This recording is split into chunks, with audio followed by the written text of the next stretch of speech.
सुप्रभात. पान 152 आत्मोपनिषद देवपाठ 26 क्रमांकाची पद्यरचना. तिथे गणपती बद्दल एक काव्य आहे. गणपतीला म्हटलेलं आहे, हे मोरया, तू आम्हाला या भवबंधनातून माया मोहातून आमची सुटका करण्यासाठी ताबडतोब ये. असं हे काव्य आहे. छोटस काव्य आहे, 4 कडव्याचं. ते नीट ऐका. येई सोडाया बा मोरया, आमची सोडवणूक करायला हे गणपती तू धावून ये, अशा अर्थाचं हे काव्य आहे. येई ताराया येई तारा बा मोरया बा मोरया, बहुघनती मिरी फसलो आम्ही, येई सोडाया बा मोरया बा भेदा भेदी गुंतून राहुनी, उच्च नीचता मनी बाळगुनी, फसलो आम्ही मोकलण्या तू, येई सोडा बाया बा मोरया. भेद विषमता विषवल्ली ती, तात आमुच्या गालाविती, कळो मूर्खता सरो विषमता, येई सोडाया बा मोरया बा मोरया.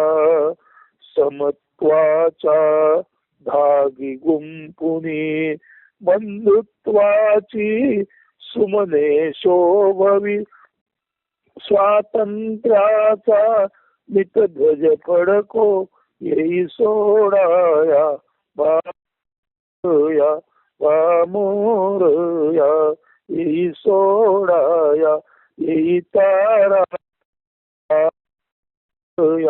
बा मोरया. इथे आम्ही सर्व भेदाभेदाच्या घनतिमिरात अंधकारात फसलो आहोत. तर या भेदाभेद रूपी गर्तेतून सोडवण्यासाठी हे गणेशा तू ये. आम्ही भेदाभेदात गुंतलो आहोत आणि मनामध्ये आमच्या उच्चनीचता बाळगून आम्ही खऱ्या अर्थाने फसलो आहोत. तर या फसवणुकीतून, या बंधातून मोकळा करण्यासाठी श्री गणेशा हे बुद्धी देवते तू ये. आणि समत्वम इति योग उच्चते, समत्व हाच योग जो आहे त्याची प्राप्ती आम्हाला होऊ दे. भेद ही खरी बघायला तर भेद आणि विषमता. आता इथे विषमता म्हणताना थोसात विष आणि मध्ये य घातलेला आहे.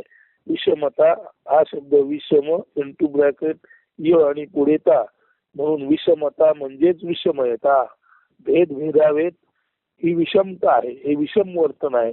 आणि विषम वर्तन हेच विषमय म्हणजे पॉइझनस बिहेवियर आहे, असा त्याचा अर्थ आहे. आणि या विषमतेतून, या पॉइझनस एन्व्हायरमेंट मधून बाहेर काढण्यासाठी आमच्या मनामध्ये समत्वाची बुद्धी जागृत करण्यासाठी हे मोरया श्री गणेशा तू धावून ये. आणि इथून पुढे तुझ्या कृपेने आमची सर्व मने समत्वाच्या धाग्यात गुंफू देत. आमची मन म्हणजे जणू काही समत्वाच्या धाग्यातील सुमने, आमचं मनाचं सुमन व्हावं म्हणजे फूल व्हावं. आणि आमची सुमने समत्वाच्या धाग्यात गुंफली जावीत. आणि समत्वाच्या धाग्यात गुंफलेली आमची मने जी आहेत ती स्वाभाविकपणे बंधुत्वामध्ये सुद्धा एका सरीत ओवली जावीत. म्हणजे समत्वामध्ये आमच्या मनाचं सुमन व्हावं आणि आमच्या मनाची सुमने समत्वाच्या धाग्यात गुंफून बंधुत्वाचा त्याला प्रसाद मिळावा, बंधुत्वाचा फायदा मिळावा आणि त्यातून स्वातंत्र्याचा नितध्वज फडको. म्हणजे समत्व, बंधुत्व आणि स्वातंत्र्य. म्हणून समत्वाच्या धागी गुंपुनी, बंधुत्वाची सुमने शोभवी, स्वातंत्र्याचा नितध्वज फडको, येई सोडा या बा मोर या बा मोर या. आमची मने समत्वाच्या धाग्यामध्ये गुंफली जावीत आणि मनांची सुमने झाल्यानंतर आमची मने सर्व बंधूंची सुमने सुमने म्हणजे सर्वांची प्रफुल्लित टवटवीत प्रसन्न व्हावीत आणि ती बंधुत्वाच्या धाग्यात गुंतली जावीत. म्हणून समत्वाच्या धाग्यामध्ये बंधुत्वाची सुमने गुंतली जावीत आणि समत्वा याच्या प्राप्तीमुळे आमचा समत्व बंधुत्व आणि स्वातंत्र्याचा नित ध्वज फडको आणि आमचा आत्मस्वातंत्र्याचा ध्वज नित्य वाऱ्यावर लहरत राहो, फडकत राहो. अशा अर्थी समत्वाच्या धाग्यामध्ये आम्ही सर्व गुंतले आहोत आणि आम्ही सर्व बंधू समत्वाच्या धाग्यात गुंतलेली सुमने फुलांसारखे असावेत.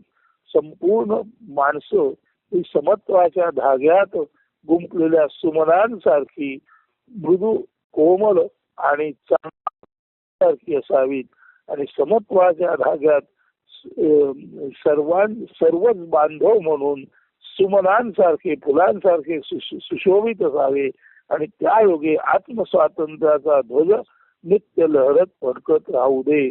यासाठी हे श्री गणेशा विद्येच्या देवते धावून ये, आम्हाला भेदाभेदातून बाहेर काढ आणि भेदाभेद हीच विषमता किंवा विषवल्ली आहे यांचा बोध आम्हाला होवो. त्यामुळे आम्ही सर्वांनी समत्वाचे आचरण करावं आणि समत्वाच्या धाग्यात आम्ही सर्व माणसे बंधुभावाने गुंतलेली सुमने, समत्वाच्या धाग्यात बंधुभावाने गुंतलेल्या सुमनांसारखे आम्ही सर्वजण सुशोभित व्हावे आणि त्यामुळे आत्मस्वातंत्र्याचा आमचा जो ध्वज आहे तो लहरत फडकत राहावा. अशा अर्थी येई सोडाया बा मोरया हे काव्य आहे. इकडे आपण लक्ष द्यावे आणि त्यातून योग्य तो बोध घ्यावा. अस्तु सुदिन सुप्रभात. धन्यवाद.